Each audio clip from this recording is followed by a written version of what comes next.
అంత కొంచెం కొంతకాలం ఉండాల్సింది సార్ అమ్మ. ఉంటే బాగుండేదండి. నాకు ఇంకో ఆ విషయంలో వెళ్ళిపోయారు అంత తొందరగా. ఆవిడ కిడ్నీకి ఫెయిల్యూర్ అయింది, డయాబెటిక్.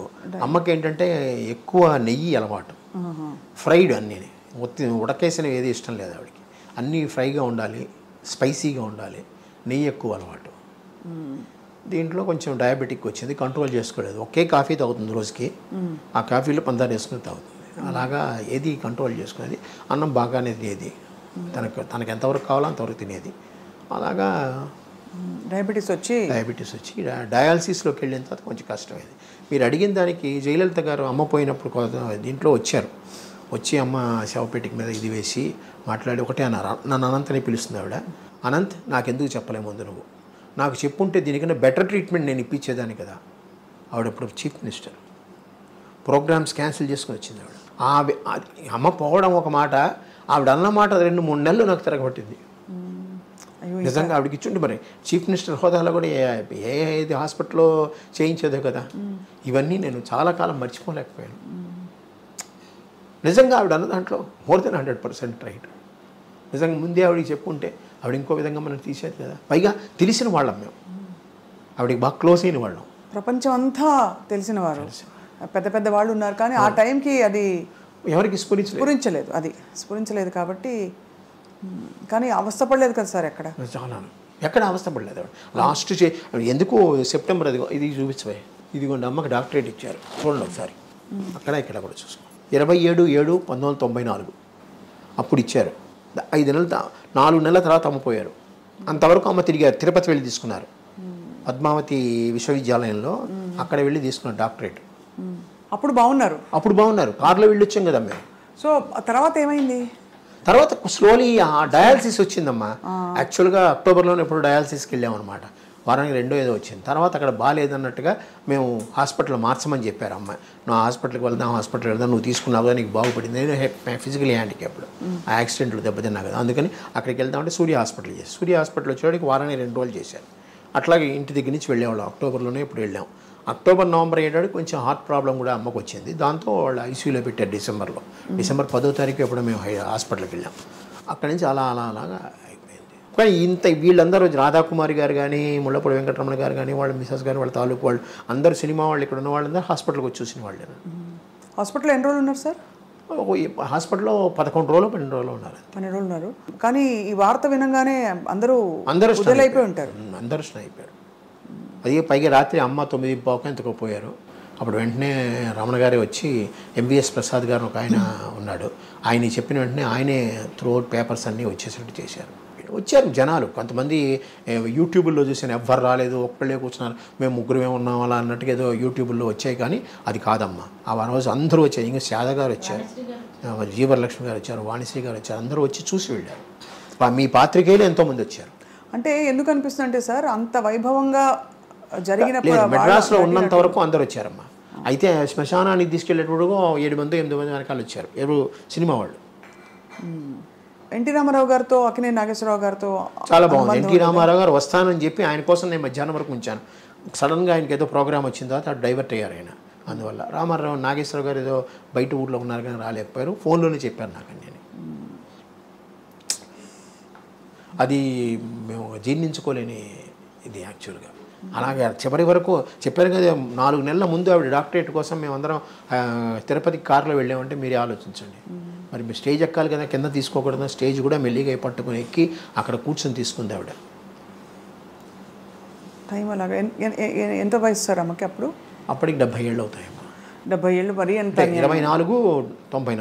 24 అక్టోబర్లో పుట్టారు. కనీసం ఇంకో 15 ఏళ్ళు, ఇంకో ఈజీగా 10 ఏళ్ళు ఉండేది ఆవిడ. ఆవిడకుండే ఆ క్యాలిబర్కి ఇది దీనికి ఆవిడ ఉండేది. ఎందుకంటే విల్ పవర్ ఎక్కువ వీళ్ళందరికీ. సావిత్రి గారి గురించి అమ్మ బాధపడేవారా అప్పట్లో? అంటే అమ్మ సహాయం కూడా చేసేవాళ్ళు. దాన్ని ఆ చిన్నప్పుడు నేనే వెళ్ళి తీసుకెళ్ళి ఇచ్చేవాడిని చాలా వరకు. ఎందుకంటే అందరూ సహాయం చేశారు, అమ్మ కూడా తన వరకు తను సహాయం చేసేది. సావిత్రి గారు కదా సార్? సావిత్రి అవి చెప్పకూడదు ఇప్పుడు జనరల్గా అసలు.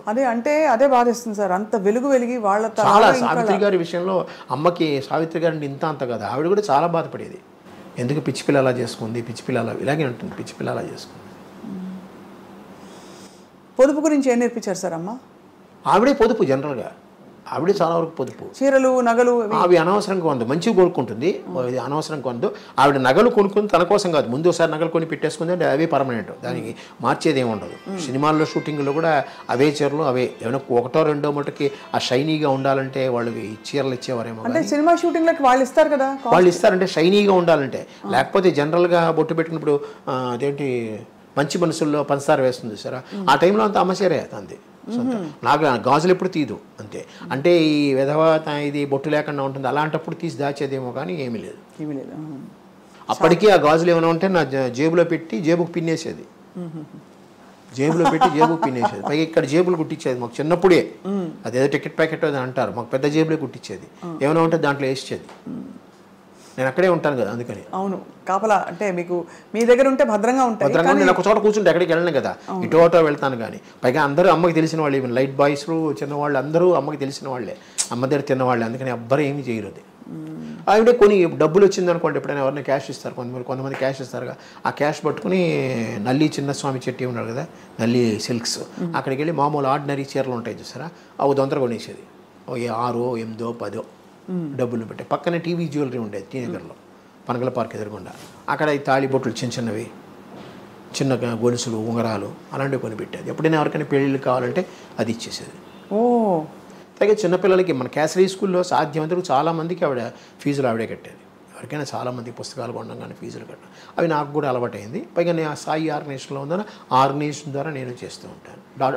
అడాప్టింగ్ చిల్డ్రన్స్ అంటారు, ఎడ్యుకేషనల్ అడాప్టింగ్ చిల్డ్రన్స్. ఎంత గొప్ప జీవితం సార్. అమ్మగారు చీర ఏమన్నా ఉందా సార్? చాలా కాలం ఇది కట్టింది, ఇప్పుడు లేదు ప్రస్తుతం. ఒకటి కూడా లేదు సార్? అక్కడికి లేదు, చాలా కాలం తనే కట్టేది.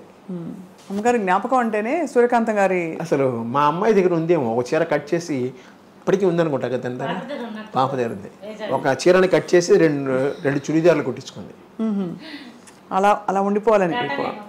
అంటే మా డాక్టర్కి మా మదర్ అంటే చాలా చాలా ఇష్టం. అంటే వీళ్ళిద్దరు చిన్నప్పుడు పుట్టినప్పుడు డైనింగ్ టేబుల్ మీద కూర్చోబెట్టి, కుర్చీలో కూర్చోబెట్టేవారు కాదు, టేబుల్ మీద కూర్చోబెట్టి అన్నం తినిపించేది ఆవిడ. అందుకని మా డాక్టర్కి చాలా బాగా ఇష్టం. ఆ పుస్తకంలో తన వ్యాసం రాసింది, బాగా రాసింది. మామూలుగా అరచేతి నడ్డు పెట్టుకుని సూర్యకాంతి నాపద్దు అని అంటారు కదా డైలాగ్. సో నాకు పేరు పెట్టేసుకుని, చూడండి అరచేతిని అడ్డు పెట్టుకుని సూర్యకాంత నాపలేరు అని అనుకుంటూ ఉంటాం మా ఆఫీసు. అలాగా ఆవిడ పేరు ఎవరు పెట్టుకోలేదు ఏమిటో తర్వాత సినిమా ఇండస్ట్రీలో. సినిమా ఇండస్ట్రీలో పెట్టుకోవాలి, బయట మా బంధువుల్లో కొంతమంది పెట్టుకుని 2-3 పెట్టుకున్నారు సూర్యకాంత్. ఒరిజినల్ పేరు ఇప్పటికీ ఆ పేరుతోనే ఉన్నారు వాళ్ళు. కాదు, అమ్మగారి పేరు ఒరిజినల్ పేరు సూర్యకాంతమే, మార్చుకోలేదు ఏమి.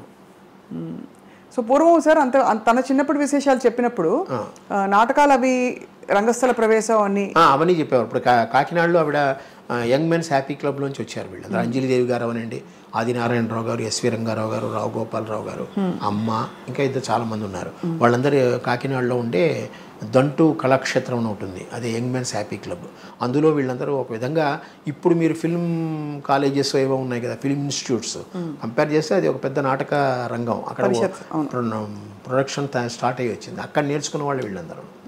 ఆ పేరుకి ఇప్పటికీ నేను కాకినాడ చేస్తే అక్కడే చేయాలని కోరిక నాకు, ఎందుకంటే ఆ ఏరియాలో ఉంది, ఇంకా ప్రస్తుతం ఉంది అది, స్టిల్ ఇట్ ఇస్ రన్నింగ్. వాళ్ళకి ఒక మినీ థియేటర్లా ఉంటుందన్నమాట లోపల, నాటక రంగం, ఎయిర్ కండిషనే బాగుంటుంది, అక్కడే చేయాలన్న కోరిక. ఆయన ఒప్పుకుంటే, దంటు భాస్కర్రావు గారు ఉన్నారు, వాళ్ళ మనవడు అనమాట, ఆయన వస్తే అక్కడే చేయాలని కోరిక. చూద్దాం, అక్టోబర్లో అనుకుంటున్నాం. తప్పకుండా జరగాలి మంచి కార్యక్రమాలు. అలాగే మనకి ఈయన చెయ్యొద్దన్నారు ఎవరు, మురళీమోహన్ గారు, మెడ్రాస్లో చేయొద్దు, సినిమా పరిశ్రమ హైదరాబాద్లో ఉన్నప్పుడు హైదరాబాద్లో చేయాలన్నారు. నేను ఒకటి అన్నాను, ఇక్కడ వెంకయ్య నాయుడు గారిని పిలిచానండి, 2 జడ్జీలను పిలిచాను, పెద్ద వాళ్ళందరినీ పిలిచాను, పైగా అమ్మ కెరీర్ ఇక్కడే డెవలప్ అయింది. నా ఎక్స్ప్లెనేషన్ నేను ఇచ్చుకున్నాను ఆయనతో, కానీ ఆయన అక్కడే చేయాలని పట్టుబట్టారు, కానీ కుదరలేదు నాకు. ఇక్కడే స్టార్ట్ చేశారు, ఇక్కడే ఎండ్ చేశాను. ఆయన అన్నాడు ఫినిషింగ్ కావాలంటే నెక్స్ట్ అక్టోబర్లో హైదరాబాద్లో చేద్దామని అన్నారు. ఆ మాట ఆయన అన్నారు, చూద్దాం, దేవుడి దయ వల్ల, అమ్మ దయ వల్ల అయితే కొనసాగిస్తున్నారు కదా సార్, అంత మంచి మనసుతో అన్నీ అమృతాయి, చక్కగా జరుగుతాయి. అన్ని అమ్మ ఆశీర్వాదం ఉంటే ఖచ్చితంగా హైదరాబాద్లో కూడా చేస్తాను, అది మురళీమోహన్ గారి సహాయంతో.